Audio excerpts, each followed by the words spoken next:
Retro Hangover, supported via Patreon by listeners like you.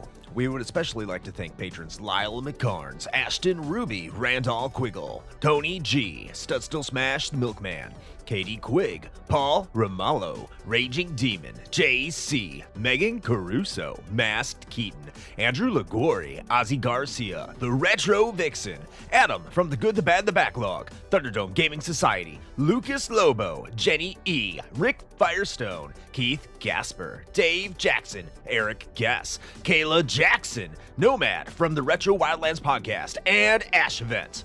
Your continued engagement and generous donations are deeply appreciated.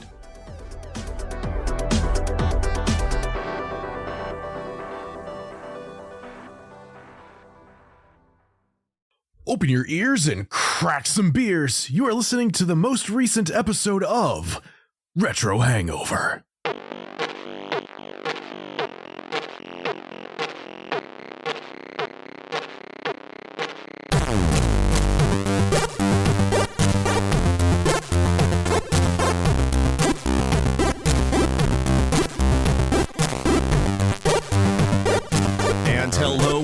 Classic gamers, welcome to the podcast where we shimmer shining showcases showing saintly scrumptious scones. This is Retro Hangover. I am your co-host, Chris Copleen, with special guests, Ashton and Evan Ruby. And, as always, your host, Shane, Tactical Dick Slamming Dragon!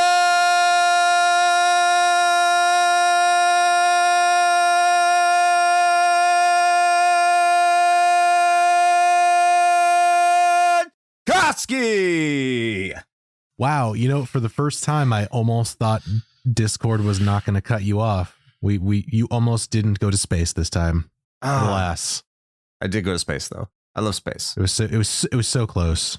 Yeah, I forgot to warn Evan about that, and I don't know if he listens to the show regularly. I was wondering about that. Yeah. Well, now he knows. It's a welcome surprise. We scream into microphones. Only at the beginning. It's a litmus test, right. You know. It filters out the unworthies, the casuals. And here we are. They can't handle it. Made it. The true zealots stick with us. Thank you, zealots. We love you. Which is actually going to be thematic next week. Any case, welcome both Ashton and Evan. So if you have difficulty parsing who's who today, there's a reason, but we'll get into that in a moment. But thank you for both being on the show. Ashton, thank you for joining us, our editor extraordinaire. And Evan, first time on the show. Pleasure to have you. Pleasure to be here. So Ashton, who is Evan Ruby? Why are we introducing you together? Evan is my twin sibling who grew up together, obviously. We've basically been, I never used this term before, but gaming partners our whole lives. Always talking about games. And in this game, particularly Shining Force, it's hard to not think of it, and for me to think of Evan, because we played it basically together from what I remember, and I just know it's one of their favorite games of all time. Yeah, I think I put it in there. That's awesome. So I'm glad to be talking about both of your, maybe not yours, Ashton, but at least Evan's favorite game of all time. Would you chalk this up to being one of your favorite games of all time too, without going too much into spoilers for later? I guess there's, like, if you do different categories, like favorite Sega games or favorite games of the 90s, it'd probably be in there. Top 5 or 10. Okay. But maybe at least probably top 10 all time. How I'm feeling that day. You know how it goes. So a bit of a spoiler. Maybe. So a bit of a spoiler. We're probably going to have a very positive episode today. So you like positivity? If you love the positivity, we're here for it, I think. Oh boy. Okay. So we were there, but we're going to be moving forward on this with I don't even know anymore. Shane, how are you doing today? Yeah, great. No, just toss the ball over to me. It's fine. Doing all right.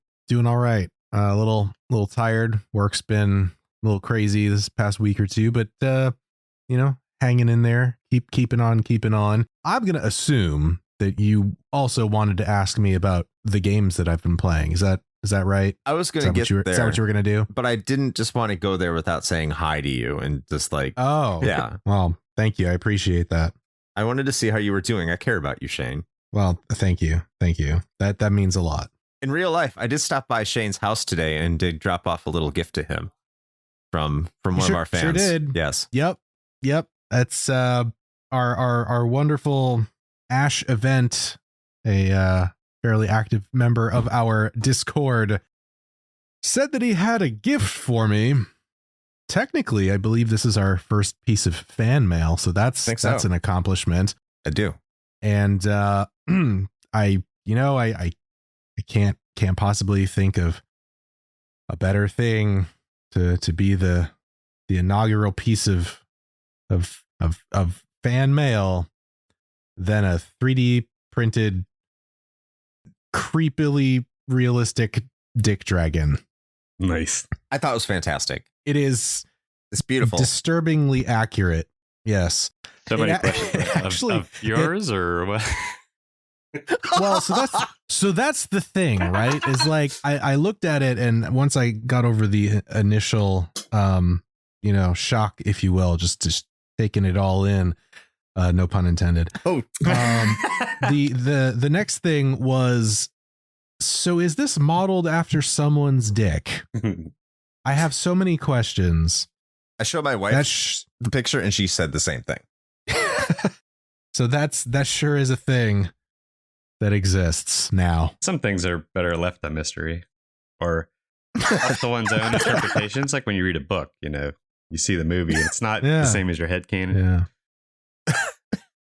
Yeah, I honestly, I don't know where to go with that one from there. That is a thing that happened. So there you have it. I also don't think headcanon is the most appropriate turn of phrase for this one, but or is it? It might be. It might be the most appropriate one.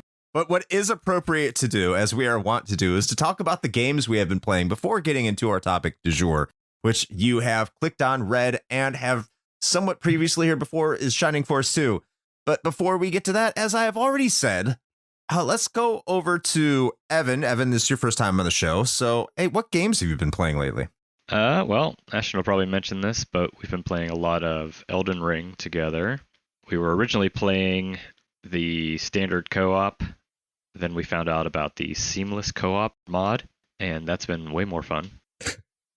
You're welcome. I did hear about it on a Retro Hangover podcast. One of the first, I guess, Souls-like games that I really got into. I never played any of the Dark Souls. I knew what I was in for, so I didn't hate it immediately, but I've been enjoying that.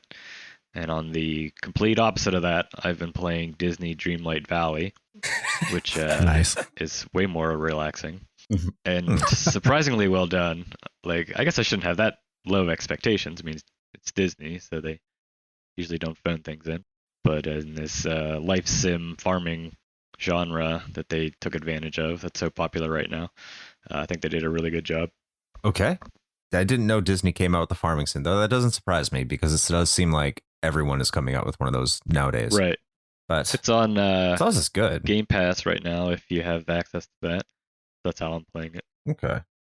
I have to take a look at that, or at least tell my children to, because they're the ones who hog up all the Xbox space. But who am I kidding? I'm playing retro games anyway. So, yeah.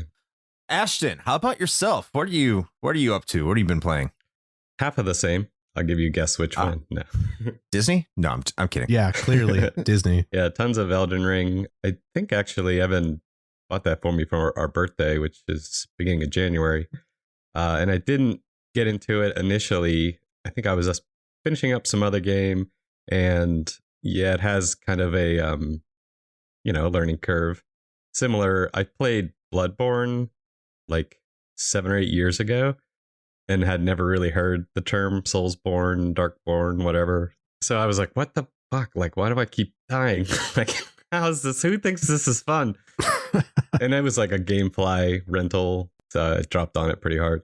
But I, heard a ton of good things, and that it was, sort of open world perfected or whatever. And so I thought I'd give it an honest try. And yeah, it wasn't long before it's pretty hooked. I haven't even finished it yet and have a ton of hours in it. So yeah, based on what you were telling me about your progress, you've been crushing it through that thing. Like, you caught up to where I am way faster than when I got there. I think I have like 180 hours and I still haven't even finished the first playthrough yet. Jesus. What? Yeah. Yeah. I mean, one benefit is it's been out for a while now. So, there's been a lot of community research, whatever you want to call it. So people Right. know, it's like common knowledge what's works really well, and it's like patch 0.8 or whatever. So it's already had a few iterations. And I took sort of a more relaxed approach of not caring too much about spoilers or figuring it out for myself. It's just as I get older, I tend to take that. I rarely am so dedicated to I don't want to know nothing. I want to figure it out myself. I'm going to unplug the Wi-Fi while I'm playing. And so if I got stuck, it was not too many tries before I was like, okay, where is this guy? I'm not going to run over the whole world to find this guy, because, I'll probably die 17 times on the way there. So I at least want a straight line. Well, yeah. And plus the way that a lot of the FromSoft quest lines are implemented, they're not exactly the most straightforward affairs. Right. A lot of the ways to progress those are usually pretty obscure. I do feel, I don't know, proud or whatever, happy when I find something on my own. I'm like, ooh, I found a secret wall. Mm-hmm. Just after rolling into the last 90 walls. Yes, exactly. Not looking forward to these games, Shane. You're going to have a good time. I'm sure. Or at the very least, I'm going to have a good time watching you. I think the latter is much more likely. I'll take it. Okay. Speaking of you, Shane, what have you been playing lately? I don't know why that's funny to me. Man. I don't know either. I don't know if I should be offended or what. I don't know. What have I been playing? I don't even know. Actually, you know what the nice thing is, and this is incredibly first world problem-ish, but I took a look at our upcoming schedule and realized we've finally reached a point, at least for myself, that I have a break. I have a break. The stuff we're going to talk about, I don't need to play because I've already played it. I'm so happy for you. Yeah, it's nice. Yeah. I almost don't know what to do with myself. I'm just wait, I can play other things. I know. Must be nice. Yeah, it's crazy. So I don't know. The world is my proverbial oyster right now, but lately I've been putting some more time into Nomad survival, which I think I mentioned previously. It's a pretty good Vampire Survivors knockoff, but it does enough new and interesting to kind of keep it fresh. So I've been enjoying kind of cranking through some of that. I played that. I liked it a lot. Yeah. So it's a good one. There's been a whole slew of those sorts of Vampire Survivor clones, for better or worse, and I think this is closer to the top of the pile as far as that goes. Yeah, I think it's been a lot of that, and I'm honestly trying to struggle to think of anything else right now. I just really haven't been doing too much. I've been trying to prep for this, playing the game du jour, and I did get a few rounds of Phasmophobia in with a few of my friends. That's always a good time. That game's coming up on a pretty big update where they're kind of wiping all of the level progress and everything and resetting it with a new system. So that's always fun. I think we did 1 or 2 rounds of Gunfire Reborn. So that's pretty much it though. I haven't really been spreading myself too thin. I got a little bit more time in on Elden Ring, and I have been Ashton and I have been trying to find a time where we can do a little bit of co-op with that. We have not quite nailed that down yet, but it's all right. We'll get there. I blame my children. I blame your children too. Sounds legit. Always blame the pet humans. That's it. I mean, it's an easy scapegoat. Yes. Most of the time I feel like it's accurate. Speaking of, Chris, Hi. what have you been up to? Unlike Shane, or kind of like Shane, a lot of these episodes that we have coming up, I have played all of them, interestingly enough. However, it's been more than a decade for the most recent one, so I have to play all of them again. So I have been spending a lot of time playing these games, including Game du Jour. I mean, mixed results, but, we'll talk about it. You'll hear us talk about it in the future. I'm sure you will. This is the earliest of the episodes that I have been playing out of all these games. But other than that, if you've been keeping up with our Twitch streams, you would have known that I have been playing Metroid Fusion. I played 2 hours of that, and I feel like it's a Metroid game. And if you've been listening to this show, you have an idea about what I feel about Metroid games. I'm still having a good time. Don't get me wrong. I do have some issues that are more expounded upon during that live stream that I kind of get into and kind of freak out a little bit about. And, it's nothing major, but it's just, typical Metroid stuff. But I do look forward to completing Metroid Fusion, hopefully this Sunday, if not in the near future for everyone who watches us on twitch.tv/retrohangover. Shameless plug. But head on over there if you want to watch me play a game. It'll probably, by the time you listen to this, it's hopefully over, but it'll be on our YouTube channel. There's another shameless plug that you can go check out and watch me just say stupid stuff into a screen. But yeah, I'm enjoying Metroid Fusion to a degree. It's still the game I love. I'm playing on the Wii U, and I still have to say I do enjoy it. It's just probably not as much as I did when I first played it for the GBA so many years ago. But there's still time, and I think there's also the fact when you're playing on stream and you're talking to people and you have to, divide your attention across several screens, you're not going to dedicate your entire focus to the game at hand. So, I mean, I take everything I'm saying right now with a grain of salt, all my little bitterness and salt here. Yeah, literally take it with a grain of salt with the salty on its own being. So there's me, Metroid Fusion. I love salty food. Yes. Salt in general. Salt is fantastic. Pillars of salt. Salt mining. What? Anyway, I also found it funny that we started that stream with both of us just being like, yeah, this is one of the better Metroids. It's like right at the top of the list. It still is. And then like 30 to 45 minutes in, you're just like, what the fuck am I supposed to do? It's like, remember when we said this was good? Yeah. I mean, I was Good younger times. once. I was younger once. We were younger, more naive. Yeah. Yeah. Well, at any rate, speaking of games that we probably experienced when we were younger, we should probably talk about the game that we're here to discuss, which is in fact Shining Force: The Deuce. Indeed. Chris, would you like to give the fine people at home a little brief history on Shining Force 2?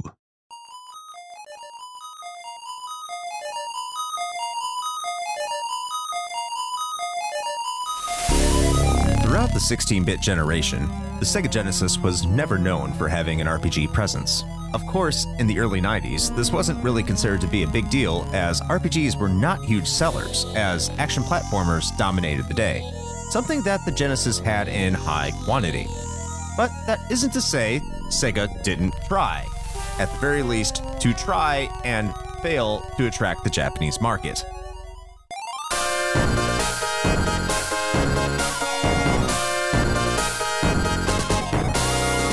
In 1991, Sega would release Shining in the Darkness for the Genesis. It was a first-person dungeon crawler reminiscent of many PC RPGs, somewhat of a penchant of early Sega RPGs in general. However, Sega would change direction in that game's follow-up with Shining Force in 1992. Instead of returning to the first-person dungeon crawler motif its predecessor was made to be, it instead was created as a turn-based tactical RPG. While many may be quick to judge this as Sega's reaction to Nintendo's Fire Emblem series, lead developer Hiroyuki Takahashi stated that he was more inspired by Dragon Quest and a little-known game called Silver Ghost, citing the Fire Emblem games as having gameplay that wasn't fluid enough to enjoy.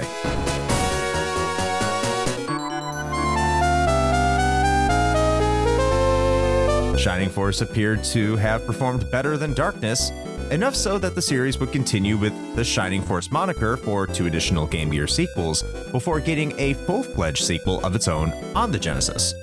However, Sega did not appear to have much confidence in the series overall, as it only gave the development team the same budget for its official sequel as it did with the original Shining Force, which, in turn, also was only given the same budget as Shining in the Darkness. As such, most of the development team for the original games left, and was replaced by new hires. Because of the situation, Hiroyuki Takahashi decided to take a more experimental approach with the series follow-up, focusing more on the game's story and trying to make it feel more like a traditional RPG.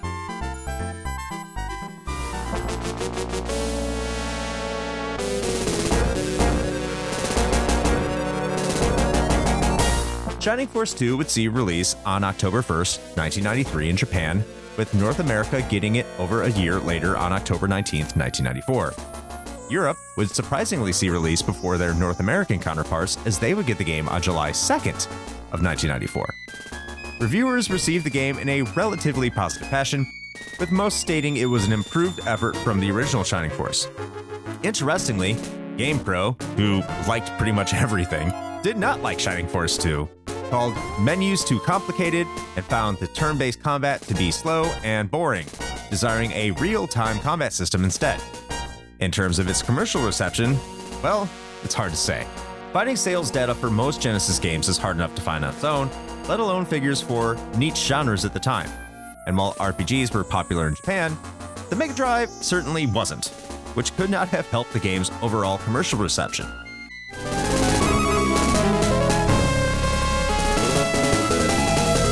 Regardless, as RPGs came into the mainstream in the West in the late 90s, so did fond memories of the Shining Force series. Today, Shining Force 2 is considered to be one of the best turn-based tactical RPGs of its era, and is a frequent recommendation of RPG Sega fans if you were to ask them. But is this just nostalgia speaking for a system starved for games in a certain genre? Or is Shining Force 2 a legitimate game for any RPG fan's consideration? And that is your brief history of Shining Force 2.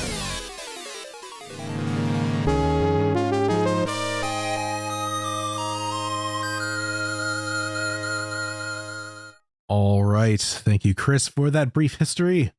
I'm looking forward to this discussion. I feel like we're going to get some interesting viewpoints on this one. We have, I think, some folks with some very storied history with this game. Then we have myself, who decidedly does not.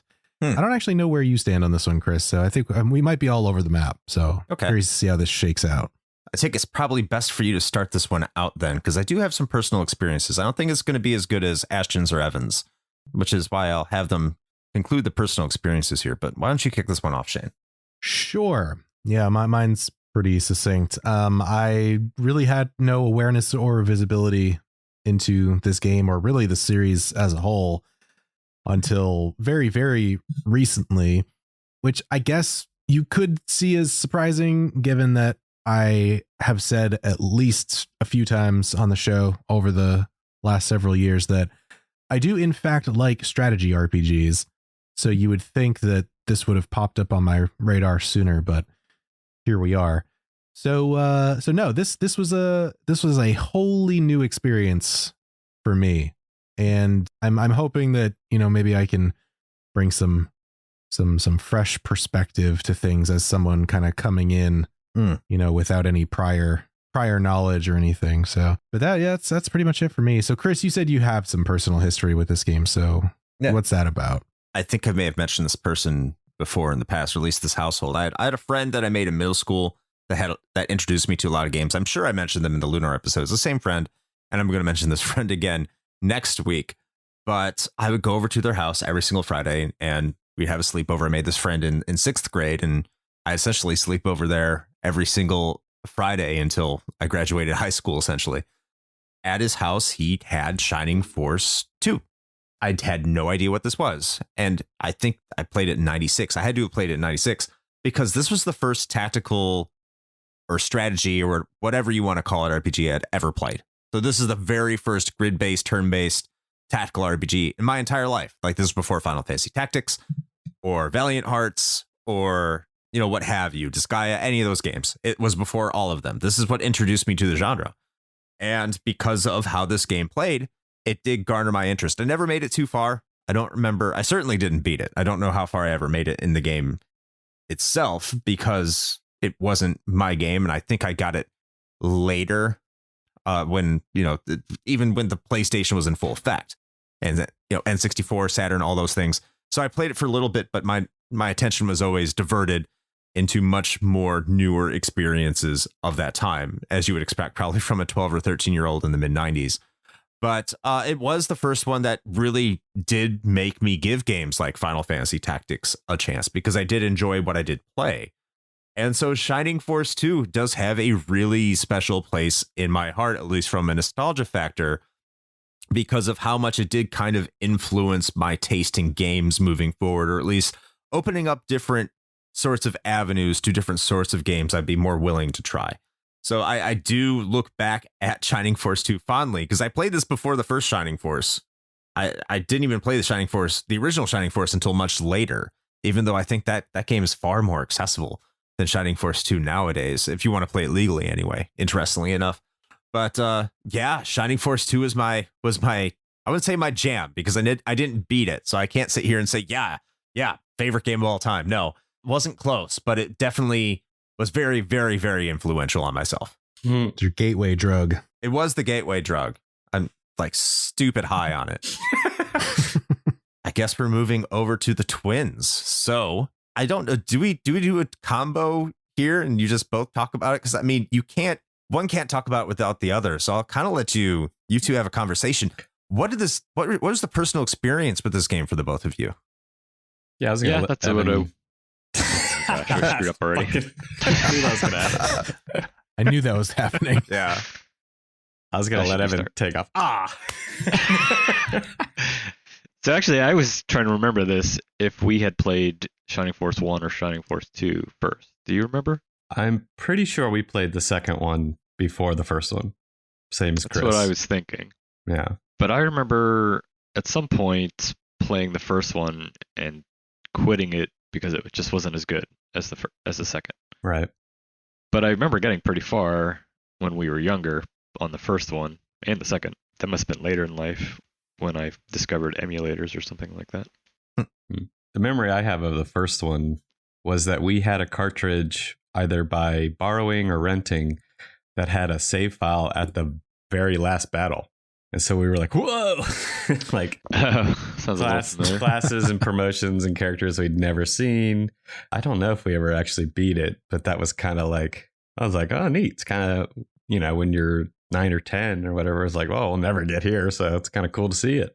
Mm-hmm. Yeah, this game has a pretty special place in my heart because I think it's the game that introduced me to like promotions as a thing in video games and like changing jobs to like a better version of that job, which is something I still love. And so any game that you can change your job or change a character to a better version of that character, I'm in. Shining Force 2 was the first game that ever happened for me. Well, actually, Final Fantasy, the original one, would have been probably the first one. And I do remember that being like a pivotal, memorable thing. Like we were so excited about getting the rat tail and giving it to the dragon. And it's, their sprites change and it's stronger. And what? Yeah. But there's probably nothing in between that. And so to go from only your 4 little NES characters to, however many, an army of characters and classes you can promote, just kind of rocketed it into something that's really cool, Oh, yeah. So sorry, not to throw up your story, but yeah, I would probably get called out on that on the internet. So not even saying to get that out of the way now. Right. I remember that specifically for us, how we were always excited about that moment in Final Fantasy 1, which, only the older people we live with ever got to, because we couldn't even beat Garland. Like, I don't think we didn't know to buy weapons and equip them, so we didn't get very far. Yeah, there's a lot of great parts of this. I don't know how far you want me to go into personal memories, but I love the soundtrack to this game, the graphic style, I love a well done cartoony style in a video game. I can remember feeling bad for my early characters when I found better characters that would replace them that were the same class, and I couldn't get rid of them, but they were really pulling my party back. Yeah. Like Sarah's your first healer. If you don't strategically level her in the beginning, she's completely useless, unfortunately. Ooh, hot take. Hot take. Well, I'm sure we'll get into that in the gameplay. Yeah. And oh yeah, because I remember that too. But I love Sarah. She's fantastic. The thing that sort of stood out to me was that I believe we rented this game because in our household, our one brother, he had the Genesis and it was his console. So it was if we were deemed worthy, he'd let us, or if he wasn't there and we snuck into his room, we could play the Genesis, or he got older and bored with it. But I don't think we owned it, but I definitely remember renting it. We lived 1 block from a video game rental place. So we were there, every other day. we found it and we're like, oh, this looks cool. And we played it and really got into it. And then I remember like being disappointed when we'd go there and they didn't, like someone else rented it. And, we couldn't rent it because it just wasn't available. We'd be like, no, someone else got it. They're going to race over our save file. That's a struggle this generation will never understand. Ruin your weekend. Right. And I think it was probably similar. We played the second one and then we found the first one in rental or whatever. And so we'd rent it and play it. And the other random memory, I don't know if Evan remembers this, but we had a paper route when we were, I don't know, late elementary, junior high, something, I don't know. But it was around the time we were playing this game and we would have to like collect, the subscription money or whatever every other week or once a month or something. And I remember Evan went up to someone's house that only lived a few blocks from us and they couldn't see the screen real well. But they came back down the steps and they were like, the screen was flashing just kind of like when it does the battles. I think they rented Shining Force 2. Wow. So it was them. Yeah, because it was just the way the screen flashes and moves real quickly, during a battle. Or maybe it was just wishful thinking. I don't know. But I remember that when we were, I don't know, 9 or 10. And it just kind of being like, it's them. They're renting it. They're saving over our file. Just your face pressed up against their window. Don't erase that.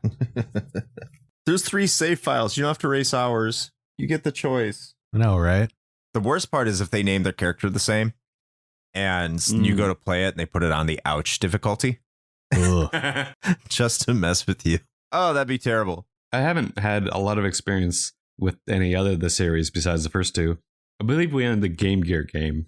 But after that, it was probably because we didn't own a Sega Saturn. And we just, had gotten deeper into other RPG series and other games were starting to come out that were, also fun or inspired by. But it still held, I guess, a special place or always in high regard, fond memories whenever I thought of it, at least. Yeah, absolutely. If you drop it off to the Saturn, I feel bad for you because, I'll talk about it at the very end of the episode. But, Shining Force 3. Ooh, that's something. If you like 2, I think you would love 3. Play it any way you can because it's like $100 game. Just the disc. So don't advise that. Yeah. Let's get into the plot and writing of this game and what this game is all about. This is an RPG, so this is probably going to be a little bit longer. Maybe. I don't think so. It's a pretty basic plot, in my opinion. But just as a primer, as it starts out, you kind of get this open before the game starts where a rat is trying to steal jewels from a shrine, and he is successful, I guess. And I think he was intended to be successful. And then an evil demon possesses the king. And then you wake up as a student of what was his name? Astral, student of Astral. Astral, a very trusted member of the kingdom. And Astral is summoned there. And then you and your friends go and interfere in matters that you are told not to, which springs a journey upon yourselves as you go and have to save the world, of course, because this is an RPG. Why wouldn't you be doing that? As small children. Overall, what did you all think of the plot here? Ashton, I'll start with you. Yeah, plot. Indicative of the times where I think they were still trying to figure out how to make video games work in a way.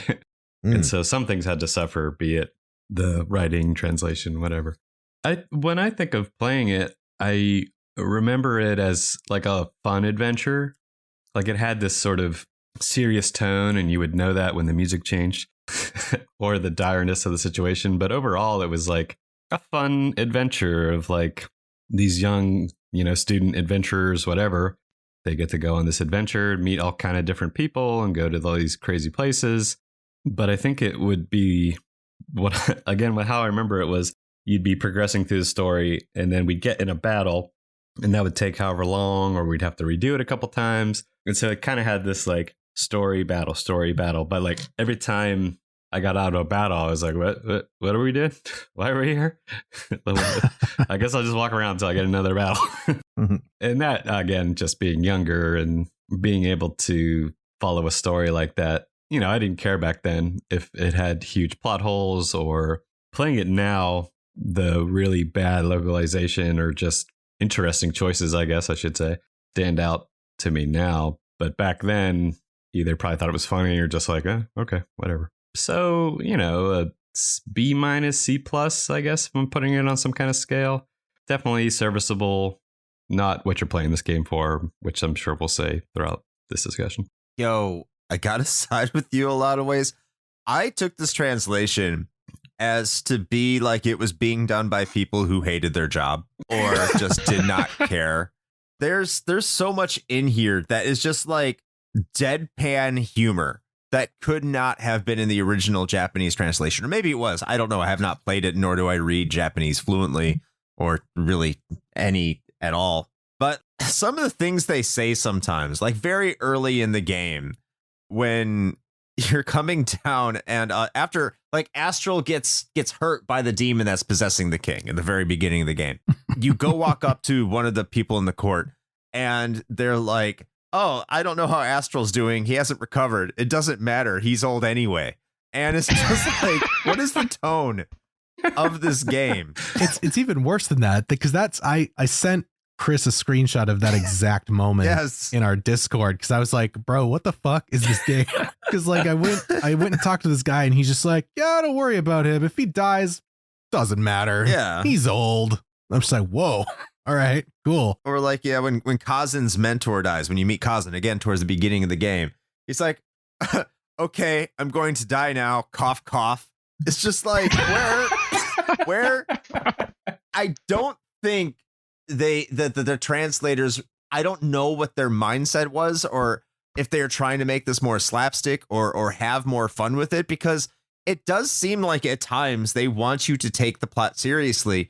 But then there's some other times where it's just like, this is a goofy adventure and we're just going to have fun with this because they're not paying us enough. So whatever, here's your serious fantasy game. We're just going to make it goofy as hell. And we just hope that there's no bugs in this so like we can get another paycheck on another game. That's the feeling I got from it. I think it might be a little better for it. I almost think that I thought they were taking the piss out of Fire Emblem if this was a direct translation. But then I looked at some of the notes and it's like, nah, the creator of Shining Force actually hated Fire Emblem to the point he didn't want to take any inspiration from that. Whether or not that's true, I have no idea. It could just be, cover for, I'm totally stealing everything Nintendo's doing, but I'm not. Like, no, I'm not taking their idea. And like, not me. No, that's kind of the feeling I got, and because it was just so light. And I remember it being much serious when I was a kid, but I could not take anything serious in the slightest throughout the entire game, just because they had these moments where it was like, this is just a romp. And it's like, as Ashton said, this is a game where you're just progressing from battle to battle and testing your wit and your ability to level up your characters more so than any single plot device. So now I'll kick it over to you, Evan. What's your thoughts on this? Yeah, I'd have to third most of what you're saying. Okay. I remember some particularly, I don't know what, standouting moments, like, major plot points when you get the crystal and like the main character like does something weird, like shoves it in his neck or something to like it morphs into his neck. Right. It just like goes there. Yeah. And like it's trying to save the princess. Like, all right, that's some heroic shit there. There's a few plot twists or like side changes, like the thief in the beginning ends up being on your party, and then like there's a commander of the enemy army that ends up was mind controlled the whole time or something, and that was goofy as hell too when that comes to resolution. Yeah, but yeah, I'd say like average storytelling. It's not breaking any molds, but not pulling stuff out of the garbage either. Yeah. Shane? Yeah, I mean, I don't have too much more to expand on other than what you've covered, but I mean, for what it's worth, I did enjoy the plot, and I actually did like the writing, whether it was intentional or not. There were some standouts. Like I did like Peter and the fact that he was evidently just entirely unaware of how legendary he actually was. Yeah. So like everybody's always saying that. They're like, holy fuck, it's a phoenix. And he's just like, I'm a bird. I'm Peter. All right. That's my whole family is phoenixes. What's the big deal? Yeah. It's like, I guess so. So yeah, no, I thought the plot itself was serviceable. It was fine, typical sort of fantasy fare for the most part. But I think, like I said, whether it was purely intentional or not, I think the translation for the writing at the very least was enjoyable. And to a degree, I can see how it actually fits the game fairly well, given that, at least in the beginning, you start out with what is essentially a group of kids. Right. So you somehow manage to gather a whole, force of presumably adults that end up joining you. So that kind of evens out a little bit. But I think a shining force. Yeah, it is a shining force. A shining force. Yes, one might say. Yes. So no, I think the sort of interesting balance between, the levity, but then more seriousness actually, I think is appropriate given the setting. So I also want to add that this game's ending sucks. It's pretty bad. It's like, it's not. It's the journey, not the destination.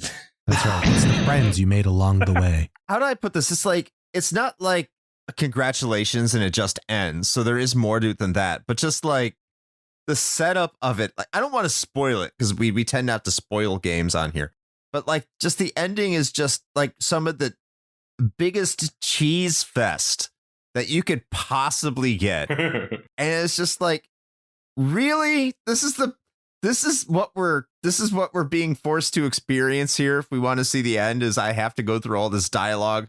We know what you're going to do. Why didn't you just do it? And the ending's terrible. No. It's terrible. It could be worse. Would you say that you felt that maybe they were padding it out a little bit? No, well, not with the ending. No, but we'll get to that padding out. Well, I have a few more things if I may. Yeah, go for it. Well, I think it's kind of easy to look back on it, and it's such a great game, and it's like, it feels like it's a shame that the translation, there wasn't more time and energy put into it. Like, I'd be interested to see somebody ROM hack it or totally remake it and really take the time to come up with a bit more of an interesting story. And that would be my guess, is just it just had to be a money thing, money and time. Although they took a whole year to release it. Yeah, that fact that you said about the same budget for those 3 games that were spaced out, that's crazy. Like, that seems nuts. Like, why keep making the series if you don't think it's gonna, like, is there no inflation in Japan? Like, what? It's a couple things. It's amazing that they decided to do that, and it's amazing to me how good they ended up making it. Despite the same budget, but we'll get into that. So I think it's a shame because that's a missed opportunity or whatever. And but the other thing that stinks is that you could have had a lot of different interesting character stories and interweaving of characters and things like that. But it's a lot of like, it starts off, it's just your 5 or 6 buddies, and then you get to the new place, and then it's just like, go to this town, it's this story. This town, it's this story. Like single character, one-offs, and it's real stunted like that. And then you get a couple people, for whatever reason, Astral follows your ass around and makes dumb jokes, and he's a weird character. And so that's, again, some of them are okay stories. It's like there's some warrior that really wants to protect their town, or they made a mistake and want to redeem themselves. Like Slade, we mentioned in the beginning, the rat, he's pivotal to the whole thing happening, and then never says another fucking line of dialogue after like you get him on your party, and I don't think he says anything after that. Maybe once on the boat. No, not really. That kind of stinks. Yeah, he's just like, I fucked up. Yeah. End of story. If you're looking for character development, this is not the game for you. No. Actually, I didn't even think about it, but that's actually a good point, in that there isn't any real development or interaction between the characters in your shining force, which does feel like a huge miss because there are so many characters. Yeah. And I'm gonna get to that in the gameplay in just a moment here. But with so many different varied characters coming from basically all over, the world, such as it is kind of a shame that there weren't any sort of interpersonal developments that occurred. Now, granted, you can go way off the deep end on that too, because I've seen games do that where you're sitting through hours of dialogue of like, let's like discover what's going on between these two people and have a 10-minute cutscene, and like, okay, man, that's fine. I don't need to know all this, but some would have been nice. So yeah, that now, man, I didn't think about that before, and now I'm feeling like there was something missing. I think it does a good job of covering it up through the gameplay, though. Oh, and that's what we're going to get into now, because this game is very, very gameplay dependent on how it presents itself, or what the core elements of this game is, in my opinion. But before we get to my opinion on what this game is, Evan, we haven't started off a topic with you yet. So what do you think about the gameplay of Shining Force? I have a feeling it's going to be overwhelmingly positive based off previous statements. Yeah.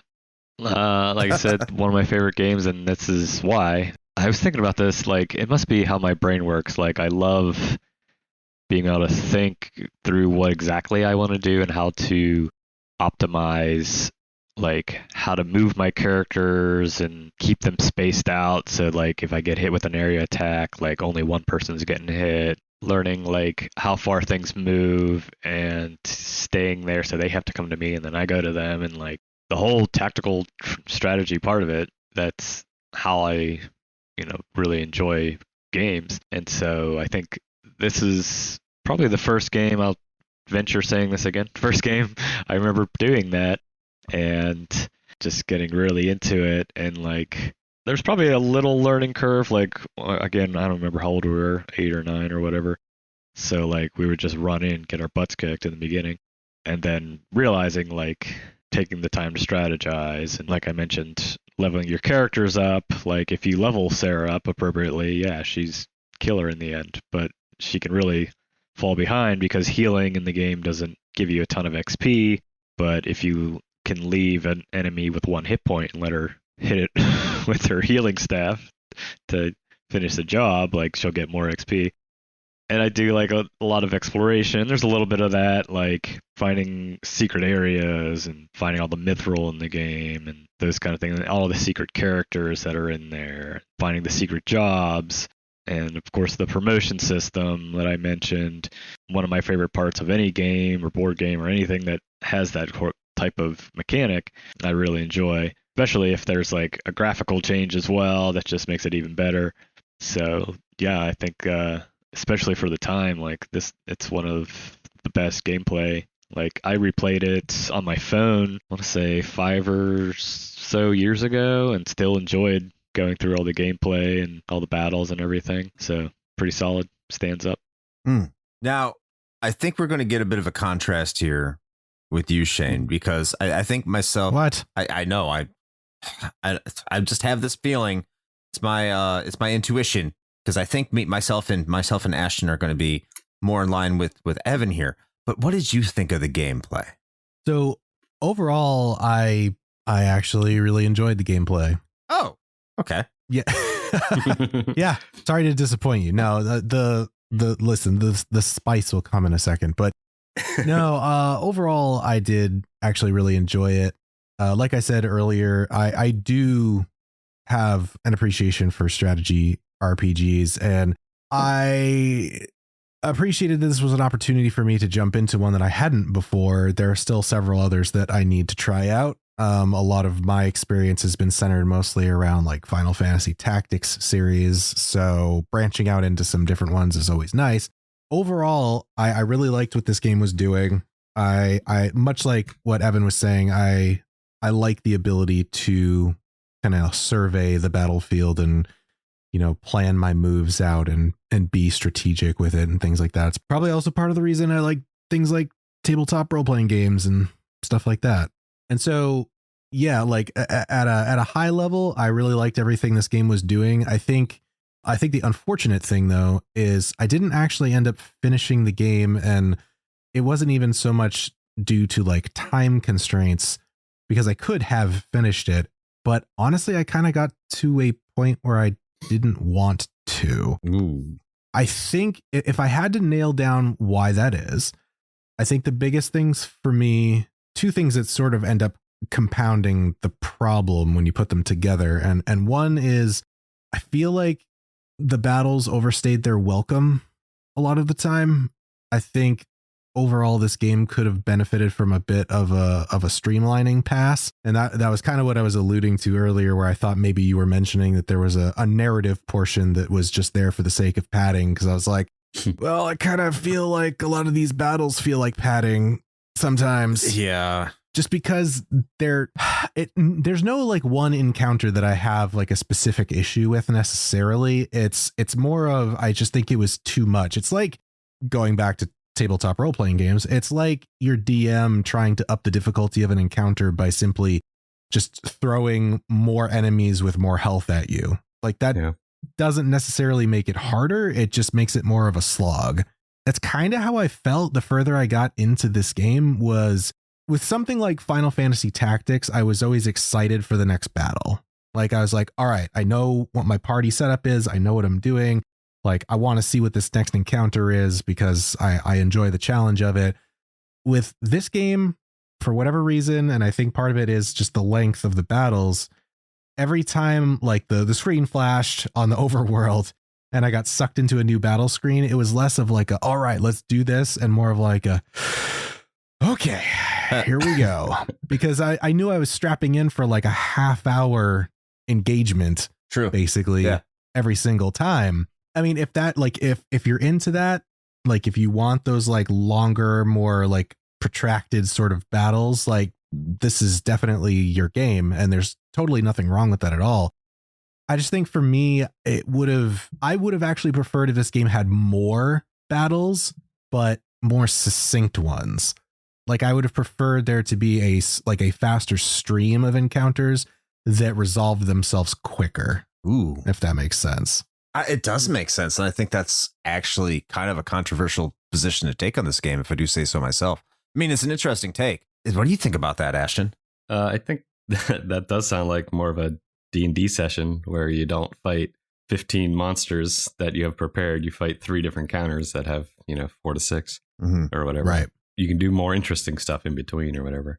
And I think the other thing, because I thought through this earlier, because I wanted to make sure that I was going to like articulate my thoughts about this properly rather than just being like, it suck, because like that's not fair. Right. The other part of it that I haven't gotten to yet, which is part of what I think is compounding the issue for me personally, is there's the length of the battles in general, but then there's the strategy that you're almost required to adopt in order to be successful in the game that felt like it dragged things out. Like I learned very quickly. What strategy? And by very quickly, I mean literally the first battle in this game.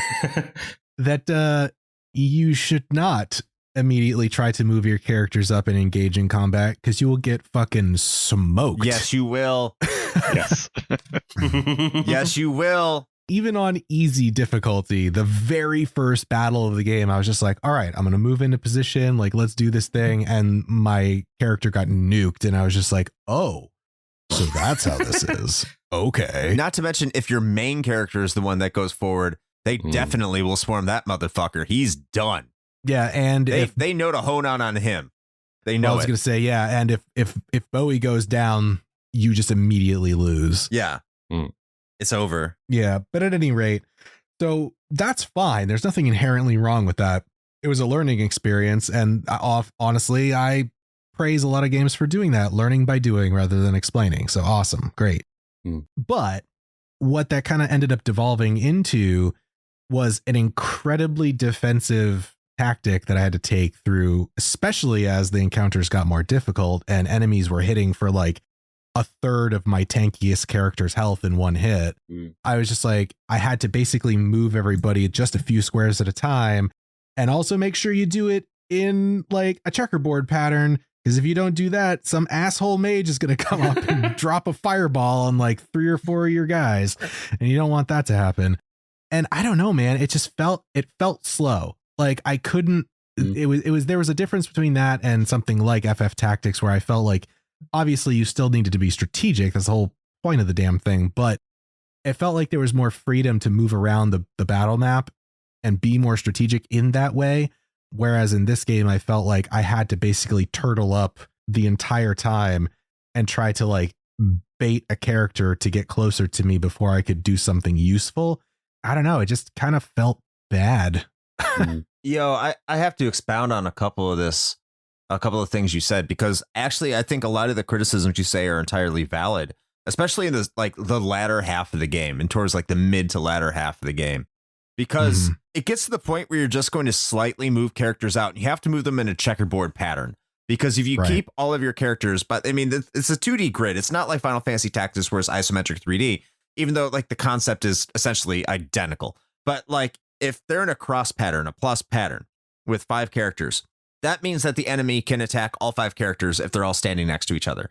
So if you move in a checkerboard pattern, they can only hit one character. And because of the fact, like if you move your character out beyond the pack too much, you'll be in situations, because you can have up to 12 characters in your team at one time, but the enemy feels like they can have 15, 16, 17 monsters out on the field that can attack you.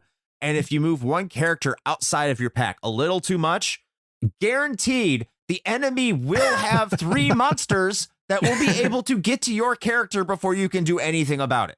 Now, I mean, there are some preventative measures, like you have a character that you get midway through the game named Karna, who has the Aura spell, who is just completely OP and is fantastic. I love Karna. She is a priest like Sarah, and you can upgrade her to a Master Monk or a Vicar, and does amazing things. And I highly recommend you both upgrade Sarah and Karna to Master Monks, because Master Monks are just absolutely incredibly broken, and they're glorious. But the thing is like if you expose any of your characters, they're done. They're done. And this happens towards the end of the game. And I'm saying this is someone who leveled up all of their characters to level 30 before promoting them, because if you promote your characters at a later level, then they'll carry all those stat bonuses into their promotion. And you start, when you promote, you reset back to level 1. And all your experience benefits assume that you promoted your character at level 20. So you can really min-max your characters. If you want to go all the way to level 40 before promoting, you can really get some wild statistics. But it doesn't matter, because in the latter half of the game, if you expose your character to get attacked, for whatever reason, every enemy can do like more than half of their hit points in one attack. Every single one. Doesn't matter what their defense stat is. Doesn't matter what monster it is, for the most part, because like bow masters can hit your flying characters pretty hard regardless, and you can do the same thing to their characters. But you have to play so defensively or you will lose characters. And once you lose one, it's like a domino effect, because they continue to swarm. And on top of that, there's no predictability, none, on the character rotation, on what the turns may be, because sometimes I will put my characters out in order to lure the enemy in anticipation that my character will be able to attack the character I'm luring in before they attack again. But that enemy will get 2 turns against my character with a high agility stat with no explanation. None. I just feel like you really needed to get that off of your chest. I needed to. It's so frustrating. It's supposed to be tactical. I'm playing tactically, and the game's like, fuck you and your tactics. We knew you're going to do this. Ha, ha, ha. Eat shit, use your healing spells, and use an herb, bitch. And it's just like, fuck you. I don't want to do that. I know what I'm doing. Why? Fuck you, game. Okay, but that was the later half of the game. And other than that, I thoroughly enjoyed the tactical-based gameplay and the promotion system. Oh, great. Yeah. That's good. Yeah. No, I mean, so that is another thing, though, that I wish that the game had, and I feel like it was sorely missed, was some idea of the turn order. I feel like, and granted, you know, you have to take it with the time at which the game came out. So fair play there. At this point, it's sort of like a given, right, to have that. So I do wish that it had been in the game, because, yeah, I came across that several times where I was just like, man, I really wish I knew who was going next, because I could definitely be more strategic about how I'm planning this out. And I also just kind of tested it out just for shits and giggles, because I was playing this on an emulator. So I would quick save during a battle, do a couple things, then reload just to see. And like the turn order would just be entirely different. Entirely different. Oh, that's weird. So yeah, I'm not exactly sure what the inner workings of that are, as far as how that gets calculated and takes like your agility into consideration, et cetera, et cetera. But I mean, that might actually flow nicely into one of my gameplay issues. Sure. Is the RNG. Yes. And I don't know, I go kind of back and forth on my feeling on it. Mostly not in favor, I guess. But it does keep things interesting, I guess. It does make things like, I don't know what you're supposed to compare it to, like real fighting. Nobody stands in one place and waits for it. I don't know. Anything could happen. Because we all have so much experience with that. Yeah, I don't know. But that does, again, if you're really starting to nitpick about the tactical elements of it, it makes it really hard to be like, should I always assume that I could, I have like 4 or 5 outcomes. I could hit, I could crit, I could miss, I could double attack, I could spew fire. Like, it does make it really hard to have some kind of strategy. Or is it like, hey, you know what? Make the best of what happens. If this happens, adapt. Or, you're lucky, you're unlucky, be ready to heal. I don't know. Like, I don't know if they even thought this much of it. It's hard to say, when they were developing it. Right. But that can be frustrating. And if you're like not really digging it, it can be super, what's the word I'm looking for? Disappointing to just lose because they happened to attack twice that time. And the second attack was a crit, like really shitty RNG like that, when your characters probably should have gone first or whatever. So it does, again, make it hard to plan, but does make it not the same. If it were really calculated like that, then people would just post a video on like, this is the perfect movement and order. And the optimal strategy. Right. Yeah. I almost thought about looking that up. But yeah, that was one thing that kind of, but again, I knew that going into this gameplay. And I think that's changes a lot of my perspective. Like, if you know what to expect or you have experience with it, then you sort of, you do make the best of what you can. Like, I didn't care so much about losing characters, as long as I finished the battle. Thank God, I knew I could res there's no them. permadeath. Yeah. And you get way more money than you need for the most part. And this is something I thought of kind of weirdly. You were mentioning how you do that sort of defensive maneuvers or just moving a little bit. Mm-hmm. One of the things I always disliked, I remember, was when you got like an uncontrollable NPC character. Like, I think the first one is Peter. Peter, yeah. And they do this like 2-step L movement like every turn. And I remember some of our playthroughs, like Peter was super underleveled because he never got into the battle. Oh, right. I remember that. So, and then I was like, well, is that how they think we should play? Like, and I started doing that a little bit. Like, okay, I'll just, because you're right, you don't want to go straight as far as you can, move 5 or 6 every time, but I would probably go, 1 less or whatever. But so if you go two moves, blocks or grids or whatever, you can sort of start to plan out and see what's going to happen. But if they had that, again, like at the first battle, like if Astral was doing that, that would be better of a tutorial kind of battle where they're trying to say, hey, don't rush in, move a bit until you see how people are moving and what they can do or whatever. Not like 6 or 7 battles into the game. Well, that's the other thing is that first battle, I was expecting Astral to like do something and he just stands there the whole time. He's like, yeah, you guys figure it out. The most powerful character in the game, and you can't even join your party. No. But and so the thing about Peter, though, that actually functions as a good segue into another thing that I kind of wanted to mention, which was the leveling. So I really struggled with that one, and I can't say that I like it because, okay, so there was one thing that I feel they did right, which is your characters don't get XP just for kill shots, because there are some games that do that and that sucks. You get more XP for getting the final hit and killing an enemy, but every character that at least does something will get some amount of XP, which is a step in the right direction. But I think, as you mentioned earlier, I had a few characters that were just severely underleveled because, well, honestly, I could not be fucked to try to like do this stupid thing of like, okay, I'm going to try to hope that I don't accidentally kill this guy with my character who's clearly more, martially adept here.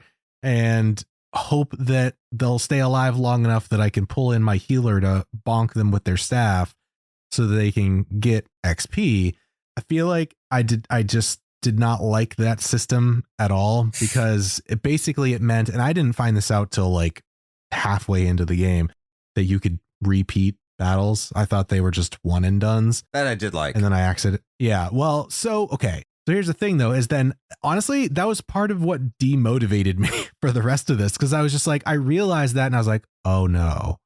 Well, because at first I was like, oh, I actually like this. Like, and to be fair, I still like it. I think this is a thing that this game does right, which is it takes the more traditional, top-down JRPG approach, but then makes all of the battles static things that you're not just like randomly bumping into, right? So like once you finish a battle, you can pretty safely navigate that part of the map without worrying about stumbling onto something else.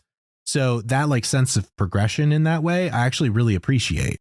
So right off the bat, I was like, oh, okay, cool. I like that the game is doing this. And under the assumption that that all of the encounters were one-offs, much like something like FF Tactics, where you do a battle, and then it's done, you never go back. I was a little disheartened to find out that you could actually replay them, because then that opened up the possibility of, oh, I have to grind. And that was part of where I kind of started to feel a little less motivated to finish the rest of the game, because then I put 2 and 2 together and I was like, oh, right. So I have a bunch of characters who are under-leveled, mostly my clothies, my casters and my mages, and Slade, because he hits like a fucking wet noodle. Initially. And so I'm like, well, yeah, initially, yes, which makes it difficult to level him when he's plinking people for like 2 damage with a butter knife. That's true. He needs effort. Yeah. Well, so that was the point where I was like, cool. So what this game is expecting me to do is go back and just replay the same battles over and over again to purposefully level these characters, because they're woefully underleveled, like half the level of my, upfront characters, like Bowie and the Knights. And like all those guys, like they were all hitting like level 20 and Sarah was still like 11. I don't know, man. I feel like I would have much preferred if the experience was just spread across your party just for successfully finishing a battle. I feel like that would have been a more streamlined approach. See, I think I'm going to split the difference with you on this one here. Okay. I do think you have a valid argument, in the sense that the character that it provides the kill shot always gets the most amount of experience, and that you can tailor that to your benefit if you plan properly. But especially towards where I started encountering a problem with that sort of experience system is, again, towards the second, like third, or like the last third of the game, or maybe like the latter half in particular. It's those enemies hit so hard. And sometimes you have characters that are a little underleveled. You don't know exactly how much damage they're going to do, or if their turn is going to come up in order to attack the enemy to get the experience. And because they hit like a truck, like you have to take out some of these enemies with some of your more powerful characters. You don't have a choice, because if you don't take them out, you are going to die, or you're going to lose the character, specifically the character that you're trying to level up, because those are always seemingly the ones that the enemy goes for. Almost without a doubt. And so when you're trying to level up certain characters and they keep dying, the only characters that are going to survive are the ones that are already powerful. So like, it's funny you say Slade, because Slade kept on killing all the characters in the late game, because Slade becomes an overpowered monster in the late game. He's other than his defense, which actually, I mean, if you just continue to level up, he just becomes a powerhouse naturally. But like Slade is a beast. But the thing is, like, Slade would steal all my kills. So Slade at the end of my like playthrough was like a level probably like 28, 30, something like that, where the main character himself was like a level 21 hero. Like Slade was like 7 levels ahead of my main character. But when it came to the healers, like I could afford them to be on a little bit lower of a level. 1, because I didn't have a vigor ball for Sarah to make her into a monk. And 2, because like the amount your healing proficiency for your casters, no matter how good they get, the amount of damage output or the amount of healing amount that they do in terms of HP never changes. So your level 1 healing spell, if you're level 1 or if you're level 25, is always going to be 10 hit points. Your level 1 blaze spell, no matter what level you're on, is always going to take away 8 hit points if you're casting. So I could always find a way around that as long as I promoted them when I wanted to. Now, in terms of the way the game wants you to go back and play the previous battles, I don't think that's true. I think what the game wanted you to do is if you felt like a battle that you were going to was not what you were prepared for, is that Bowie has a spell called, Bowie, who is your main character, has a spell called Egress, which will take you back to the last church you used. So you're supposed to replay your most recent battle over and over again to get the most amount of experience points from the monsters that you are fighting at the time that you're fighting them. I mean, okay, not so you're much going basically back. Saying the same thing, just but you're in a slightly different way. Right, but you're talking about going back to previous battles that don't give you as much as EXP boosts, where if you keep fighting the most recent one. Okay. Oh, so you're not talking about Egress. I'm not even Egress necessarily. I'm just talking about grinding out the same battle over and over again. Yeah, and you're right. Arguably, you would use the most recent one because that's going to give you the best XP. Yeah. So that makes sense. It's just, if you were going to sit down with this game and you were like, I'm in this for the long haul. And, we've said this a number of times, especially, and I'm sure Ashton and Evan's experience is probably exactly this, where it's we're not necessarily playing a whole bunch of other games. We don't have a multi-hundred game Steam backlog looming behind us or any of that bullshit. So you're just I'm going to sit down and get invested in this. Then sure, you're going to go and you're all right, I'm going to play this same battle over and over again so that I can get my healers and my casters, leveled up to parity with, the rest of my party. And that's fine. But again, like I said, if I'm coming into this from, with really no preconceived notion, not having any experience with it, coming in fresh, that to me, that's a shortcoming to me. The fact that I have to purposefully not only grind the same fights over and over again, but also purposefully put my party in a detrimental position, leaving enemies alive longer than they should, specifically to try to maneuver a weaker enemy to it just to get a kill shot to try to level them up. To me, that just doesn't feel good, from a gameplay perspective. Oh, I get that. You know what I mean? I do. Yeah. And I'm not saying that that's a fatal flaw or anything by any stretch of the imagination. It's just that I feel like the core strategic gameplay of Shining Force 2, I think if there had been some quality of life improvements around the edges of it, I think I would have had a much better time overall, and honestly probably would have had the motivation to actually finish the rest of the game. The other part of it, without going on too much more of a tangent here, is I also really, really like the job change thing, as Evan mentioned earlier. Having that, and it's part of why I liked FF Tactics. I keep going back to that, but it's a good case for this, where it's you start with a base class and then you level up enough and now you're basically a cooler version of that class, and that's awesome. It feels good. Same thing here. I really like that. The issue that I have with it is apparently there's been a nerd debate raging for 30 plus years over whether or not you should promote your characters immediately at 20 when they're able to, or if you should wait. And there's no solid answer on that, because half of the people are going to say, no, just do it as soon as they're able to, because if you're playing on an easier difficulty, if you're not playing on ouch, then going and leveling your characters to 40 before you go back and actually promote them is going to make the game stupidly easy because you're going to be so overpowered.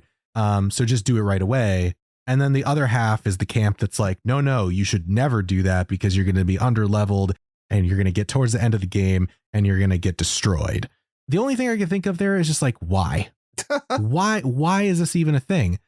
If there's a point at which you can promote a character to be a better version of that character, why the inconsistency or the ambiguity there? Just bake it into the game system that it's okay, your character hit 20, you can now be promoted to this next cooler class, and then you keep leveling.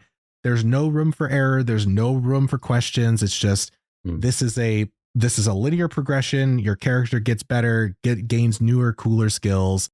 you don't have to sit there wringing your hands over whether or not I should do this or not, because that's legit what I was doing, is sitting here on my couch. That's my fault, by the way. Yes, it is. Thank you. Nice. Sitting there on my couch, looking up game facts, just being like, okay, reading fucking forums from like 15 years ago of people being like, well, I mean, you can, and well, okay, you could do it. Like, leave some of your knights, like, don't promote them yet, but like, you know, your other characters, you could just go ahead and do it, but leave them so that you can level them higher so that their stats are better.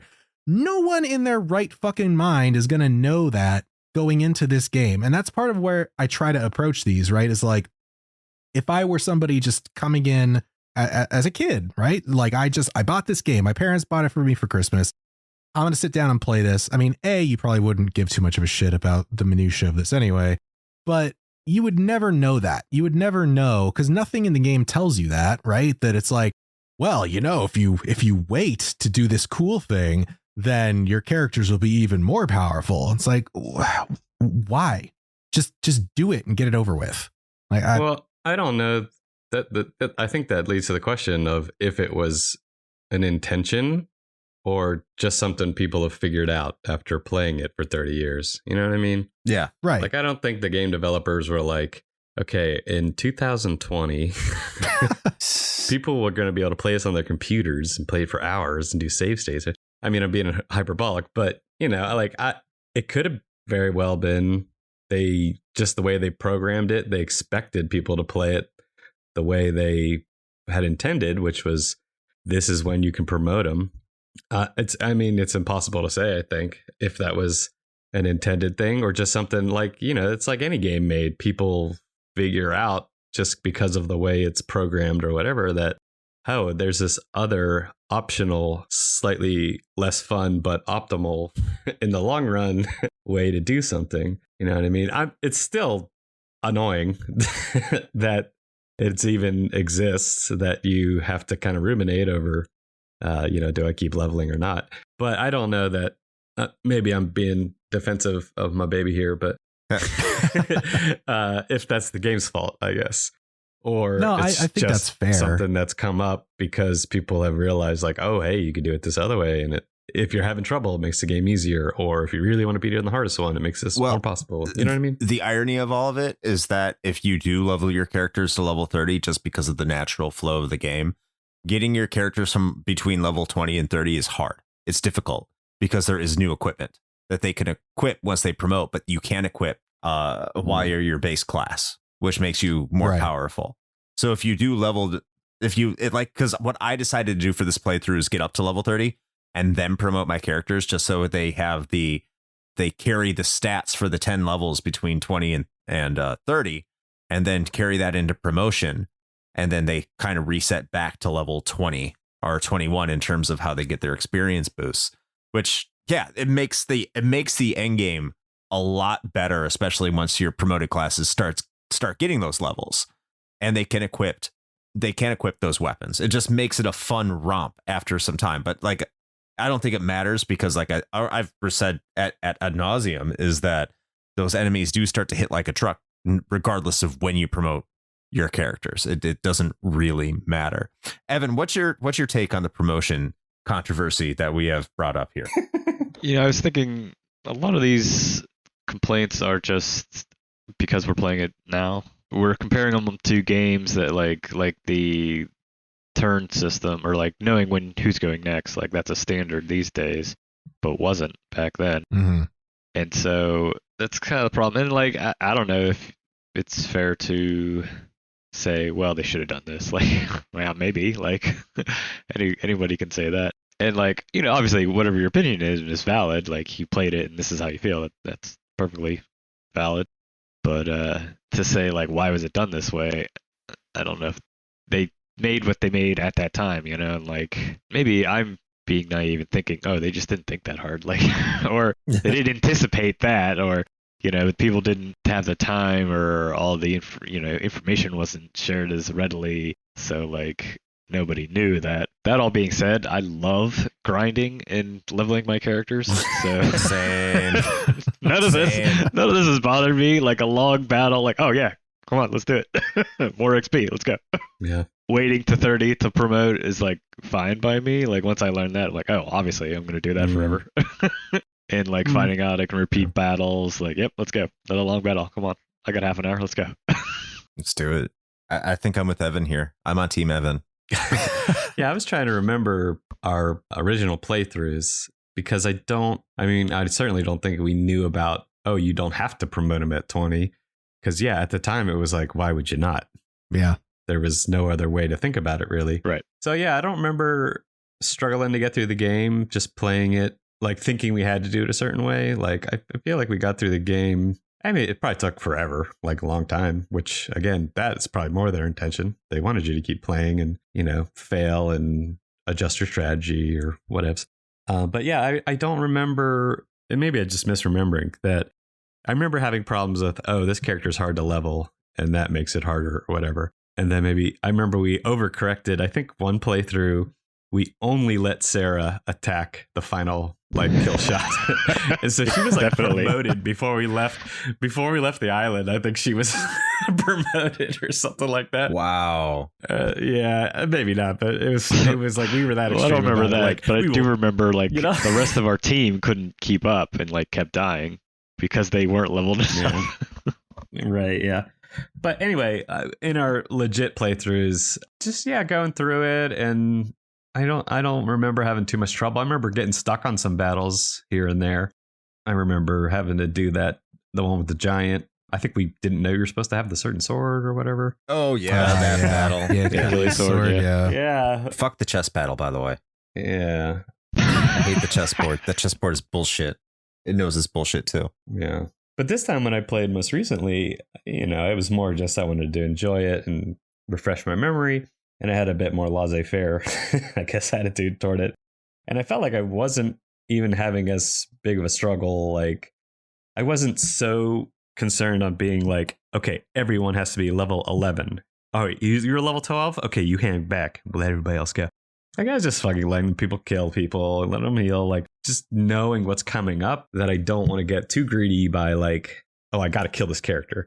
It's like, oh, okay, my team will survive if I skip this guy and attack somebody else, let them get more XP, blah, blah, blah, whatever. It seemed fine. I didn't get crazy far, but I had much less stress about like, oh, is everybody capable and evened out or whatever, I'm also 30 years older and right, a little bit more experience or whatever. But yeah, leveling system sucks. It's annoying. It's still annoying to me today. Like one experience, like, God, what the fuck on? So going back to characters really quick here, I just want to point this out. If you do have the mindset you're going to promote your characters to level 30, and the base party you start out with, essentially, except for Kiwi, I tossed Kiwi. Because he just... Oh my God. I had to toss just Kiwi. Kick me out right now. I had to toss Kiwi. He had no hit points. He died on every magic spell, and he couldn't hit for shit. You give him the cheerful bread. No, it doesn't improve his attack. He sucks. He shoots fire. He can become good, but he takes way too much effort. He's an investment, that's for sure. Yeah, exactly. It's just, if you level up your characters like level 30, and then you reset them and you promote them back, all those characters you get in the second half of the game are pretty much useless. Like, this goes back to the thing we said previously, kind of alluding to, is there's way too many characters in this game, especially when it came to character development or what their motivations were. In the second half of these games, because you start getting characters, they're pre-promoted. Like, you can't promote them because they come to your party as a promoted class. So you start the game, you get more than 12 characters that are pre-promotion. So you can level them up to level 30. And if you reset them back, they're way more powerful than these characters that you get later in the game. And there's almost no point in putting them in your party. Oh, thanks for joining the Shining Force. Have a fun time on the bench. I don't know what you can do, nor do I give a shit. Yeah. And I don't know, that part kind of bothered me. It's like, I have all these people in my little band of, merry people. And as I can't get rid of this person, because if I do, I'm trading him in for someone who's like 9 levels behind them, and it's going to hurt me. So I have to keep this party pretty much for the rest of my game if I'm playing this way. I guess if you do promote right off the bat, you have more flexibility because you do get a new party member and they can be better. in that aspect. Yeah. But at the same time, I mean, the initial set of characters you get too, they just inherently, I think, are more charming than the characters you get towards the back end. Mm. I know all of you, for the most part, have mentioned characters and a complaint about characters in your party. What do you think about that aspect of the game and getting those characters? Because you get some like way late in the game, way late in the game. Yeah, I feel like you get one like right before the last battle, or one or two Something battles like that, before yeah. the last battle. Yeah. What is it like? Kazen's mentor's mentor is like, oh, I'm a sorcerer. I'm going to join your party. And like, dude, there's 2 more battles left. Where were you? The guy with the mustache? Yeah. What? Or the gladiator that joins you in the one town is like, I want to go fight too. Like, I have no use for you. Like, thank you. You're like but third what? string, buddy. Yeah. Already got 2 knights and gladiators and whatever's. I think kind of looking at it a different perspective of the characters. I think one of the charms of this game, which is by far its most shining feature, is the charm. I like that. Very nice. I was not sure when to pull that one out. I think a strong suit of the development team is the creativity that goes into it. While there's some similarities and overlaps, but there is still a lot of variety in the characters you play, what they look like to some extent, and the monsters you face. I think you get a lot of, the world seems pretty unique and diverse in that way. Like, you know, there's werewolves and machine people and old dwarves and whatever. Thinking of it, I mean, I don't think, again, it's the writing and plot and story and characters aren't really what you come for, but I think you do get new characters and they're just a different flavor of something else. You know, instead of a young elf, you get an old bald guy or whatever, you know. I just think it's kind of neat to get that variety. And while sometimes we look at games like this now and we think, okay, what's the optimal best way to success for whatever reason? Because it's fun to feel like you sort of outsmarted the game or you just became super powerful, especially if you used to struggle with the game when you were younger. But I think one of the cool things about the game is that there is neat people and things in this world, centaurs and pegasi and phoenix and birdmen and wolf people. And yeah, it gets a bit too much or saturated, but I think it's still all different. Like from a gameplay perspective, yeah, there's too many or way more than you need, which I guess is better than the opposite. But from a sort of all these different characters, like if it were a TV show, it might be more interesting, or if they had miniseries with these different characters, I don't know. It'd be cool to see all these different storylines, but I don't know where I'm going with this. It was just, yeah, I guess it's hard not to say there's too many characters, but I think they probably wanted you to have options. And so they would give you characters like, hey, if you didn't know there's these crazy special items that are way weird places, then we're going to give you a summoner or whatever. Or if you haven't promoted the wizard or caster or whatever, mage or whatever, here's one for you. You know what I mean? It just gives you options if maybe you hadn't been leveling Sarah because she has no hit and no movement or whatever. Mm-hmm. Well, then we'll give you a leveled priest. Here you go. Or you can get your master monk if you've never found a vigor ball. Right. Like here they are bathing in a waterfall, and that's weird. The wizard's getting all here. Astral's getting pervy. Yeah. Here's your master monk. Yeah. I don't know. I like the different characters. I like the different classes. Yeah, I mean, like I don't even necessarily think that it's too many characters.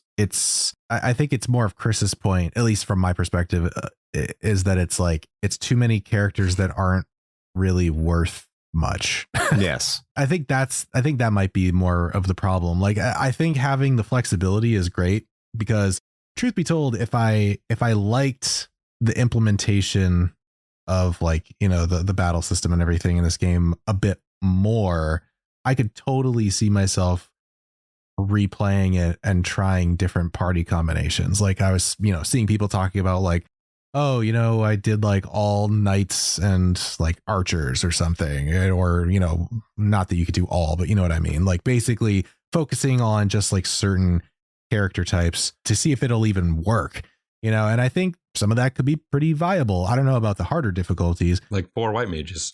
which we haven't even touched on that really, but I cannot imagine playing this game on anything other than like the base difficulty, honestly. Did any of us play on anything other than base difficulty? Like, is that even worth talking? Because I didn't. Not this playthrough. No. I vaguely remember trying it and not getting far and being like, okay. Yeah, I don't know if I ever did. Yeah. I mean, but at any rate, you know, I think it could actually be viable. Like if you just completely threw out, you know, certain character classes and just relied on, you know, like healing items or something like that to keep your characters up and going, which honestly, you kind of do a lot of that anyway.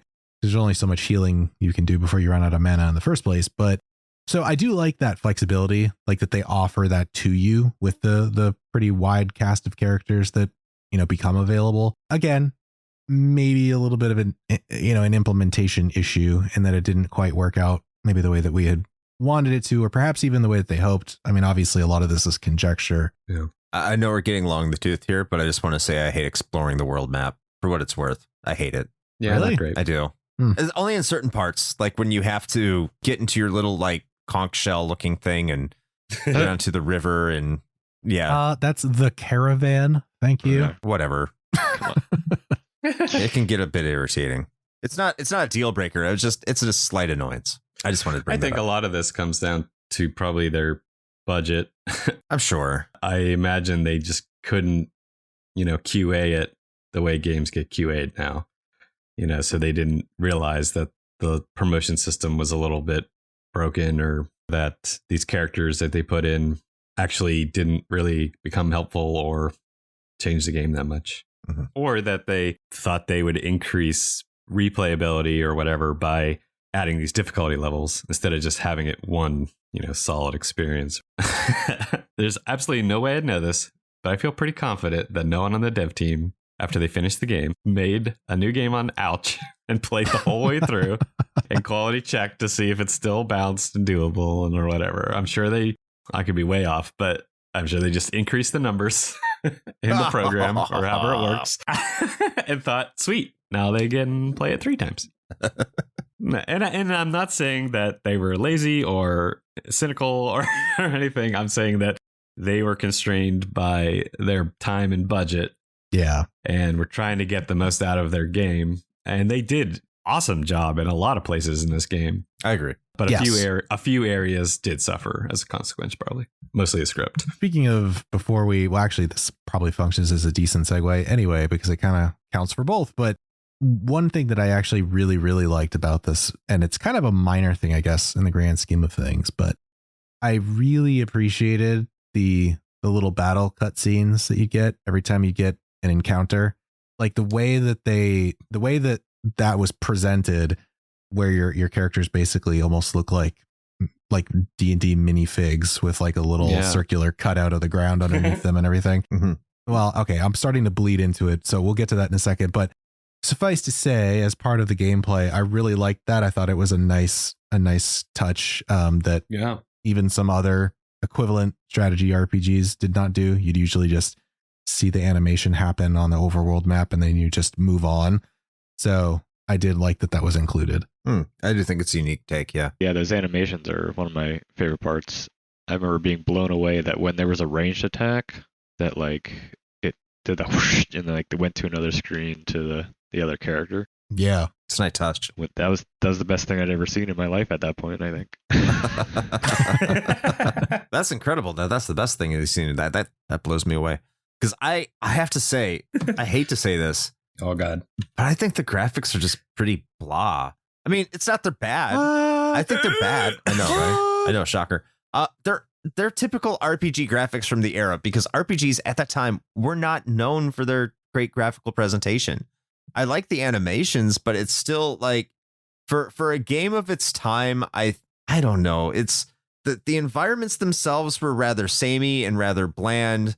They didn't have much development. The animations were fine, but they weren't necessarily mind blowing, in my opinion. Evan, I'm not trying to take anything away from you. I hard disagree. Okay, fine. You can disagree with me. I'm going to finish my point here. All right. I will say this though, that the profile pics, like the art that comes up when you see their picture when they're talking and stuff like that for characters that do that looks fantastic. I love it. I love the fact that their eyes blink and their mouth moves. I thought that was cool as hell. So when they want to get Yeah, really totally. detailed with the sprite art, it looks fantastic. But other than that, I think it's mid. Wow. High mid. Okay. Look at this. Look at High this mid? Gen Zer over here. It's mid. There's no Just mid, there's mid. no drip on those cats, man. I don't even know if Wow, that you- makes you sense. almost had I that. almost had it. I put cats. It's not the bee's knees. That's where you ruined it. I'm a horrible human Gen Z or whatever. Shane, go on. I'll let you cook. Okay, great.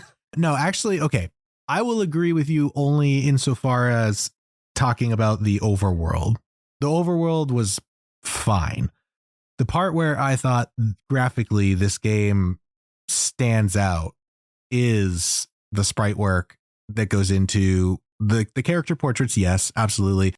But also those battle sequences, like I said, though I loved all of the sprite work for all of those battle sequences, and the fact that the backgrounds for those were unique to the areas that you were in, Mhm. and they were incredibly detailed, and the animations were great. Like that was my favorite part, was just watching those battle animations, because I thought that they were that good.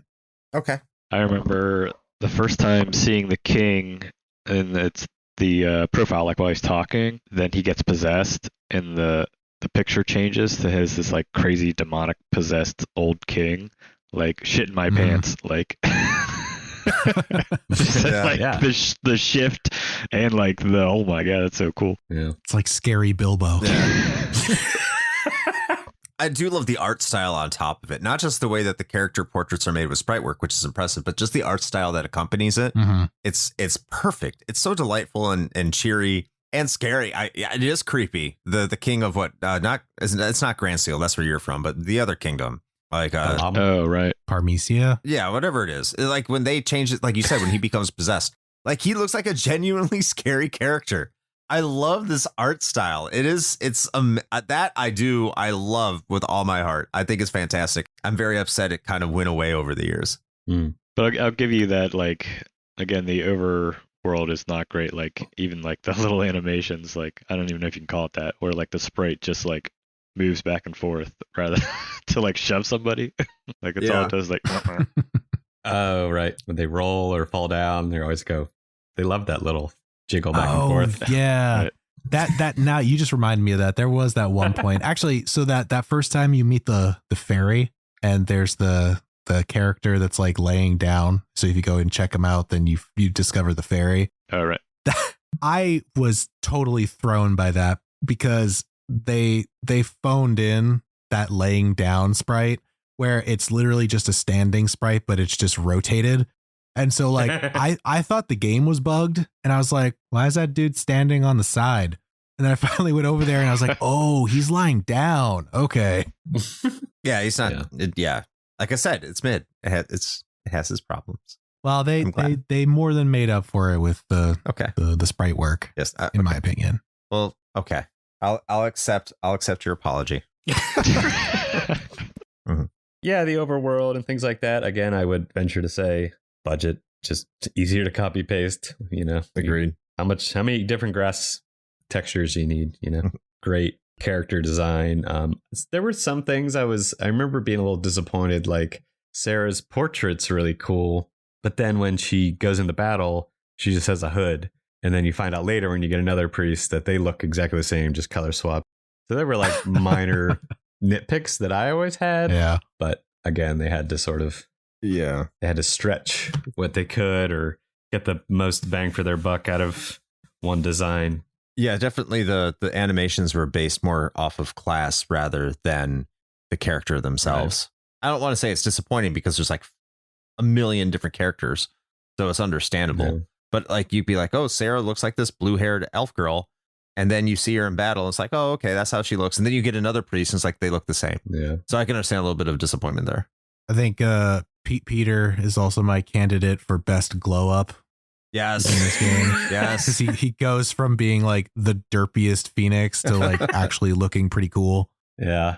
Bowie's not too far behind, in my opinion, but not as extreme, I guess. Yeah, Bowie looks pretty derpy too. Yeah. So let's move on to the second aspect of the presentation, with the music and the sound or overall audio quality of this. let's go over to you, Ashton. What do you think of the audio production of Shining Force 2? So I tried to be as objective and critical as I try to be when I'm on these things. But overall, I do really like the soundtrack. It's probably one of those soundtracks that at any point in my life you could have asked me to sing the song or a theme, to it, and I could do that. And that may be because it was so repetitive. But it's one of those, in my opinion, where it's like, yeah, it gets repetitive, but at least the ones that repeat a lot are pretty good, so you don't mind too much. Or in my case, I'm like focused enough on trying to figure out my battle strategy that the repeating music doesn't get to me. You know what I mean? But do feel that it fits pretty good. And it's also probably one of the soundtracks, in my opinion, that has a decent amount of like really good tracks or memorable tracks, and then a few that are just like, again, I hate but mid. I hate using that word, but Mid. Yeah, even low, mid, maybe. But again, serviceable. It's just like a cave or whatever. Like you just need a little dark, like Sound effects wise, yeah, same. Serviceable, I guess. That's less standout in my opinion, but less important in a way, I think. What about yourself, Evan? I've just been humming the main theme this whole time in my head because I think it's a banger. I would probably listen to it every day. Again, being a little hyperbolic. It's interesting you put it as the sound quality, because the more I think about it, it's probably not so great, or nothing standouts quality wise. Like maybe the tune's great, but like the overall quality of it is very indicative of the time. Chiptune video game music, which again I would listen to every day. Yeah, I think a lot of the tunes are great. Battle music, intro, some of the weird cutscene ones. I think it's the beginning. If you watch Slade steal the gems, there's this and I always love stuff like that. It's just a little different. But so overall, I would say favorable on sound and music. I sort of wish the overworld music was different than the battle music. I agree. So just to have that separation. Again, I liked that song, or that's the song I think of when I think of Shining Force 2. And I guess in a way it makes it smoother. I don't know. That's a hard one, I think, if I think about RPGs where it's like, sometimes it would start over when you went back to the overworld. And then if you're in a place that had a high battle encounter, you would just be getting like the first few seconds of the song over and over and over again. Until you paused it or whatever. So that can be a hard balance. But in this one, the battles are, when you're walking around, it's like, it's basically the one point in the map or whatever. So that's maybe one of my biggest complaints, but it's not that big of one. So and maybe sorry. Go ahead. The text noise gets a little old in some of the longer dialogue sections. I do usually like that. Like, I think it's a charming thing of the era, but I don't know. It's just kind of funny. Like, I don't know. Like when I think of Star Fox and they do that, like they don't overdo it. But in this game, it feels a little bit like, okay, we don't need a sound effect for every fucking letter that comes on the screen. It's not as bad as like Golden Sun later on, but I get it. But that's actually one of the in sound effects. That's one of the things I'll actually praise about this game is I do like the fact that the characters have their own tone for their text. So you can tell when a different character is talking. Yeah, so like when So when Sarah's talking, the text is a higher pitch. And when like the king is talking is a lower pitch, and you'll have another, more beefy, manly character. It'll be like a really low bass pitch, right? And everyone has their own tones for the most part. That I really like as a sound effect. I actually think the sound design in this game is actually really good considering what what the Genesis's sound chip could produce. Now, when it comes to the music, I love the composition of the music. I think the composition itself is great. It's very catchy. It's very appropriate. Everything about the composition, the way it's designed, is fantastic. I think it's among the best of the soundtracks that you can get on the Sega Genesis, for example. Not as good as Sonic, but it's up there in terms of composition. It's really fantastic. Where it falls short is that, and this is something I find more as a problem with the Sega Genesis itself, as opposed to what the composer did, is that it's just the sound chip. The synth does not work. FM synth does not work in high fantasy settings. I don't think it does. And like for an example, if I want to compare this, the composer of this game is Motoaki Takinouchi, who also did the soundtrack for the game Jewel Master. I mean, he's done some other games, of course. In the Shining Force series, he did Shining Force on the Game Gear, did both of those. Also did Landstalker, The Treasure of the King Knoll for the Sega Genesis. So early Camelot games, did a lot of those stuff. But if I go back to Jewel Master and I listen to the first track of that game, that's where the Sega Genesis sound chip really strives. More of a kind of rock pop or techno, like house techno kind of sound to it. Whereas you go to the Super Nintendo, that's where you get your more orchestral strengths to it. And what you want in a high fantasy setting typically is more orchestral types of sounds. The Sega Genesis just can't do that. So what you get is a soundtrack that's very well put together, in my opinion. And it sounds like it's very catchy, but it sounds like it's on a piece of inferior hardware. It really makes it sound like I could get this out of an NES or a Master System. Not saying it's bad, not saying I don't like it, but it makes it feel out of place. And that's the thing I don't like about this soundtrack. But other than that, Evan's right. They're bangers. They're bangers if you really sit down and listen to it. But all the other things, all the other criticisms, I do agree with too, that when you're in a battle, you go into that little animation and it just keeps on resetting if you keep doing it. Or you'll hear the entire song play through the battle and like, oh, this is really good. And you don't want to go into battle, but you have to. And that's always unfortunate. But the other criticisms that I have, they're there. But overall, it's one of those things I don't know how to feel about it. Is it bad?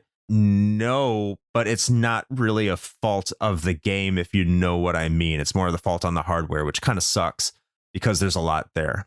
What do you think, Shane? Yeah, I don't know, man. Like the sound of this game, that your point, I think is valid, but I never really considered it. Like this style of synthy music, I just associate with this sort of era of games. So it never really bothered me quite as much as I guess it did for you in this particular setting. Anyway, I thought the tracks were great. Like I think I think the main theme is fantastic. I also did really like the fact that you get a different battle theme when your characters are promoted. Oh yeah. I thought that was a nice touch. It just sounds like even more epic because it's like, yeah, you're a badass now. Mm-hmm. I'm sure you get tired of it by the end of the game, but that swap over was a pleasant surprise. So that was cool. And yeah, I mean, honestly, I don't really have too many gripes. I think to your point, Chris, I think the composition of all the tracks is stellar. I think they are thematically appropriate. Like that main track that you have on the overworld is like appropriately adventure-y. The battle theme gets you pumping. I actually really like the castle theme too. The very like militaristic drums and everything just fits it very well. So yeah, honestly, nothing but good things to say about the sound design. I think with what they were working with, I think more to your point, I think they did a pretty fantastic job. So I was very happy with it. I agree. All right, I guess it's time to go into discussing whether or not this game holds up today. This is where each of us talk about whether or not we think this game is worth playing in current year, which, as we are talking about, this is 2023. So we'll start out with Shane, and then we'll close out with our guests. Shane. Yes. Do you think this game holds up in the year of our Lord, 2023? I think despite the criticisms that I've sort of laid out over the course of this episode, I like to think that I criticize because I care. At least that's what I'm going to go with. So I tell my kids. Yeah, exactly. It builds character, right? So despite all of that, I actually do still think it holds up. I unironically enjoyed the time that I spent with it. I think I just, like I said earlier, I wish for some of those, more modern conveniences / quality of life improvements that I think would have made the experience a little bit more streamlined, a little bit more enjoyable, with some things specifically surrounding like the leveling mechanics and things like that. I thought that was a little bit of a drag, but no, overall, like, especially if you enjoy tactical / strategy role-playing games, I think this is worth checking out 100%. Apart from my gripes and nitpicks about the gameplay mechanics, like we just got done enumerating, the presentation of this game is great. I think the graphical presentation outside of the main overworld, which is serviceable, but the sprite work is awesome. I think the music is fantastic. So overall, yeah, I think it's still definitely worth checking out. Just understand what you're getting yourself into, that you're getting into a very early strategy RPG. And as such, you're going to have to deal with some of those, more sort of archaic mechanics and, a lack of some of those, quality of life things that we've, I suppose, come to take for granted now. So that's my take. So I'm also going to say yes, but with more of a hesitation here, because I don't think Shining Force 2 is a bad game. It's a really good game. It's more basic than probably what you're going to get today in terms of your tactical grid-based, turn-based, RPGs. Everything's ever since Final Fantasy Tactics has come out. That's what a lot of games are chasing. This is very simplistic. So you feel like more simplistic gameplay and not have to worry about extremely fine details and what you're supposed to be doing, then this is a great game for you. Now, is this necessarily the game I'd recommend that you play over any other of the same games? I don't know. I haven't played a lot of the Fire Emblem series, but what I will say is that after playing a game like Shining Force 3, which I did a year or two ago, like it was far surpassed in its own formula by its sequel, as a good sequel should do. Shining Force 3, however, is extremely inaccessible. Now, that's kind of the other point is, can you find better experiences that kind of do the same thing on other platforms or later on? And I think that formula that you have here is expounded in other areas. And that's why I hesitate to say yes. Yes, I understand we're a retro gaming podcast, and this is a retro experience that is good. So this is why I do say that it does hold up. But what I will say is there are plenty of experiences out there that I do think are better options. This isn't a bad one. This is considered to be a classic, and it's certainly the best tactical RPG that you can find on the Genesis, no doubt. But the genre evolved, and it evolved into experiences that I believe are far better. So if you want to play this game, I don't heavily recommend it, but I do recommend it that you go check it out. The art style is extremely charming. It's something that you can kind of edge out on while you get your ass kicked. Yes, there are some balance issues, but they can be overcome, and it does incentivize you because there's no heavy penalties to come back and give it another go. Also, May is best girl, even though she's a centaur, and you need to experience May as she kills people with her bow viciously. So yeah, go ahead and check it out, but just realize that it's quite a few steps back from a more modern experience, even with its simplicity. We'll go to Ashton next. Ashton, does this game hold up today? I'm going to say yes. I may qualify it a little bit. Mm-hmm. I think this is one of those games, when we're looking at older games or whatever. I think if you are a gamer that's been gaming a long time, around our age-ish, it's one of those, if you missed it, you should play it, and you'll probably enjoy it. Mm-hmm. And that's somewhat easy for me to say because I can imagine had I missed it and played it, I think I would like it. But I can't imagine, like, if I hadn't really grown up in that era and played, games before, during, and after, that's a little bit harder perspective for me to take. I think that's an easy sell if, not even like if you're a hardcore retro fan necessarily, but just, you're looking for something to play and you like either fantasy, RPG, or tactical kind of stuff. And this is one that, for whatever reason, you missed. I think it's an easy recommendation. I think what this game is going for it is its charm, and one of those games that really does enough well and the right things really well that, equal out to a overall enjoyable experience. It's not necessarily something that was super duper groundbreaking. I mean, it's a sequel, so some of that had been done before, Like the plot that we got here in America was nothing great. But everything is at least serviceable, or in the case of the art and the music and most of the gameplay, it was done really well. So yeah, I think it holds up. I think it's still fun for me to play. That played it a few times growing up, and have played it since. It gets included in those Sega bundles. Mm-hmm. I mean, I have no idea how they decide that. If it's just based on what they think will sell the most, or how those games performed, or if it's actually someone going through and curating the good games or not. I don't know. But it does get, continually re-released.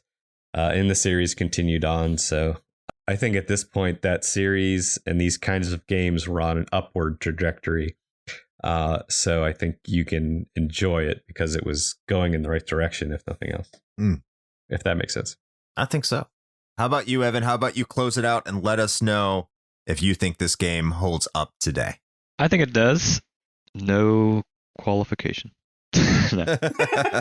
I think anything these days, you have to come in with the right mindset. Like if you come expecting it to change your life and make you believe in retro video games, then probably not the best expectation to have.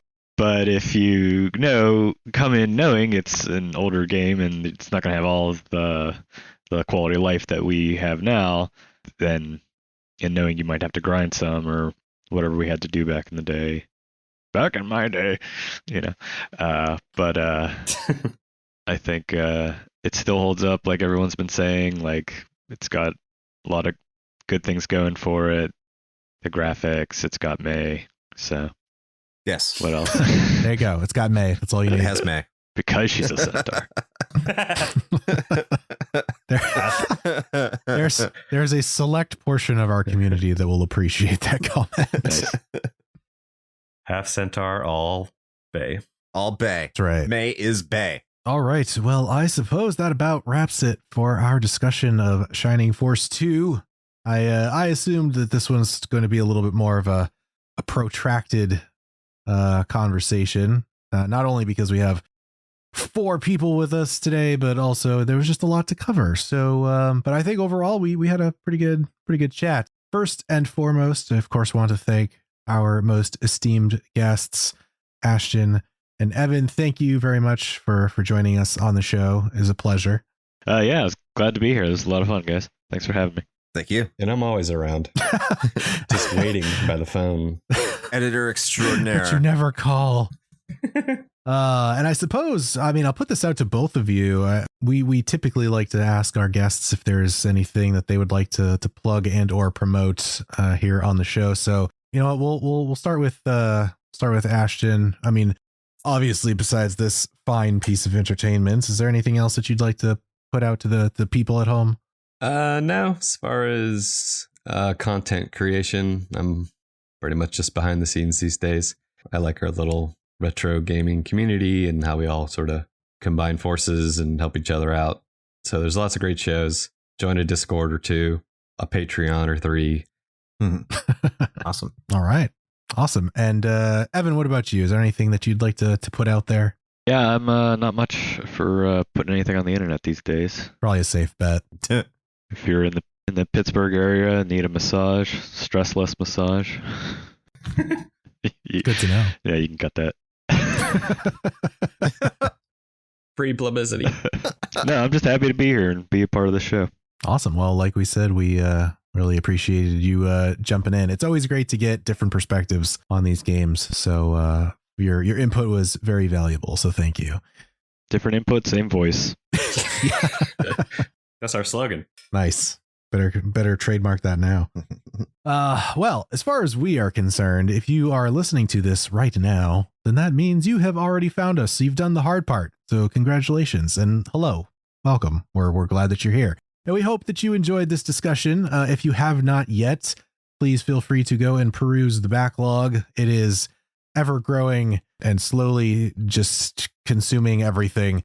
So you can find that as well as all of the other RHP related things, whether that happens to be our Patreon or perhaps the merch store or our socials or any of that good stuff in one convenient location, and that is linktree/retro hangover. That's linktr.ee/retro hangover. And speaking of that Patreon, as of the recording of this episode, the King of Games 1992 tournament is still underway exclusively on our Patreon feed. So for as little as $1 American shekel a month, you too can get in on the action before anybody else does.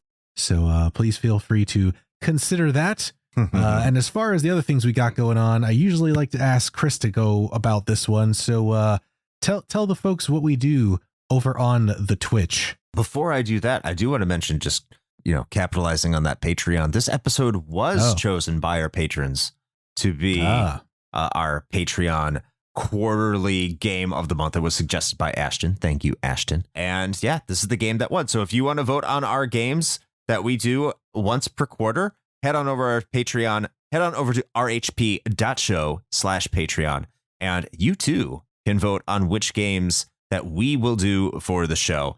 But in addition to that, we also have a Twitch channel at twitch.tv/retro hangover. We play games, as you heard me mention at the beginning of the episode. I played some Metroid Fusion at the time of this recording, and I'm probably going to play Metroid Fusion again, which will be on YouTube for you to watch. However, if you want to watch me play things live, you can head to twitch.tv/retro hangover and see me do that, because we have a fantastic community that cheers us on or makes fun of us while we play these games, and you can be a part of that too. So head on over there. Hope to see you there. Hope you join the community that is there, and even possibly the Discord, which is also part of our link tree, which Shane mentioned. So looking forward to all of that. Back to you, Shane. Fantastic. Well, with all of that being said, until next time. Play with your stop thinking about May being Bay joysticks. I can't.